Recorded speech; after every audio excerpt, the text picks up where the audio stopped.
You only know condescension because for you, colonialism isn't something that happened in the past and we defeated you. It's not that. For you, colonialism is a permanent condition. And that permanent condition happens in two ways. There's the permanent condition of the colonial mentality. You want to lecture us. You want to tell us that we are responsible for all the problems because you'll never accept that you're the one principally to blame. First, Asad, thanks for forcing me to come to Glasgow. When I walk the streets of cities like this, Glasgow was the UK's second most important city. Beautiful buildings, beautiful streets, a gorgeous city. It had Red Clydeside in 1919, the uprising to create a Soviet in Scotland. But it was, crushed, of course. When I see cities like this, I think also about the other side of it. There's a phrase from Walter Benjamin, every monument of civilization is also a monument of barbarism. I think of the famines in Bengal, the jute workers in Bengal sending jute to Dundee through the Glasgow port.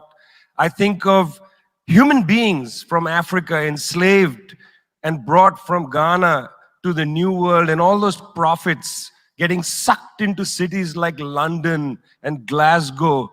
Between 1765 and 1938, the British Isles stole $45 trillion pounds from India, 45 trillion sterling from India.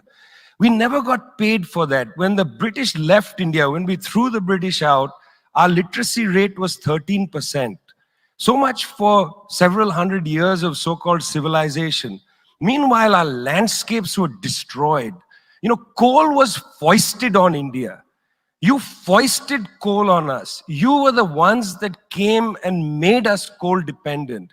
And then you left, and now you dare to condescend to us. When I listen to Boris Johnson, when I listen to people like Joe Biden, when I listen even more to Emmanuel Macron, all I can think of is how condescending you are.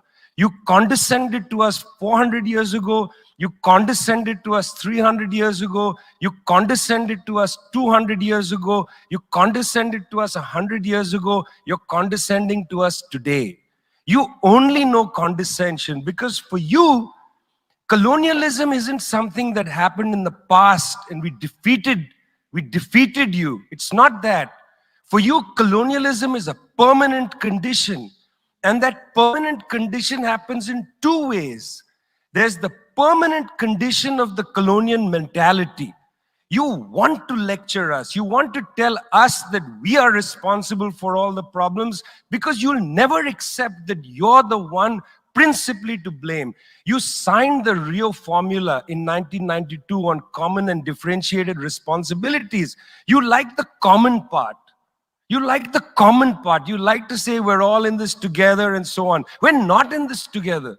The United States, 4-5% of the world's population, still uses 25% of the world's resources. You outsource production to China, and then you say China is the carbon polluter. China's producing your buckets. China's producing your nuts and bolts. China's producing your phones. Try to produce it in your own countries and see your carbon emissions rise. You love lecturing us because you have a colonial mentality.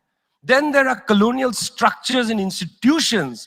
You lend us money, and every time you lend us money, which is our money, every time the International Monetary Fund comes to our societies and they tell us, here's the money we are giving you. No, it's our money. You give us our money back as debt, and then you lecture us about how we should live. It's extraordinary. It's not just a colonial mentality. It's the colonial structures and institutions which reproduce themselves year after year after year.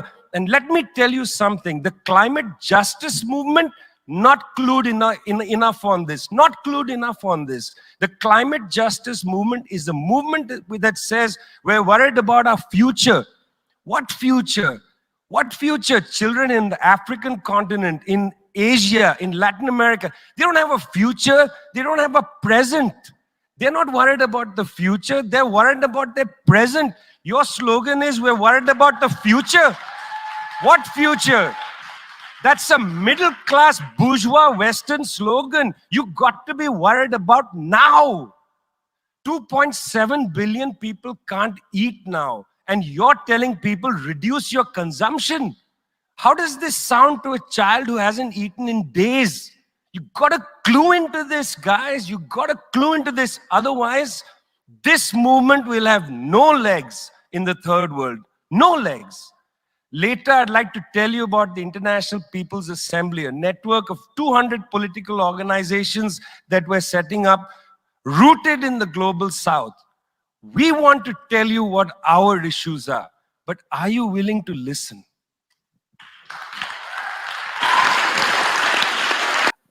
I don't think anybody's saying, hey, let's stick with fossil fuels and let's develop through fossil fuels. At least, I don't think that's the conversation. The conversation is the following. Who's going to fund the transition? And what will the transition look like? Do we want to modernize capitalism? Is that what the game is? I mean, the big corporations would like public finance to underwrite their modernization of capitalism. And I don't think that's a really good idea. Now, when we talk about climate finance, it's true. $100 billion a year, that's a joke, and they're not even funding that. Meanwhile, during the pandemic, central banks, mostly in the OECD countries, created out of thin air $16 trillion in order to underwrite businesses. They created 16 trillion during the pandemic to underwrite businesses, but they can't find $100 billion a year for the climate fund. Forget 100 billion, give me 16 trillion. That sounds like a better number. If we want a real number, let's stick to 16 trillion, the money they created during the pandemic. I think that should be our slogan now. We want 16 trillion, full stop.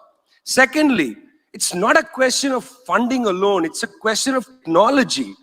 You know, the international patent system is broken. We know it's broken with the people's vaccine having failed completely.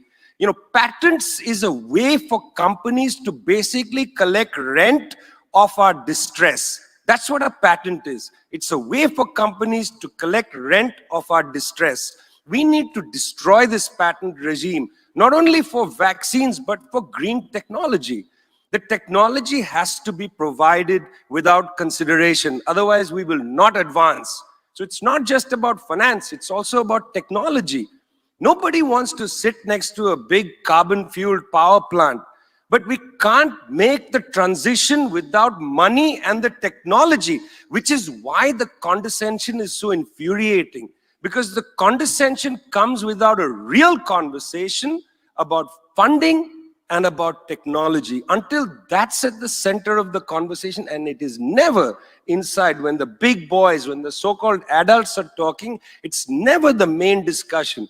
The main discussion is pointing fingers.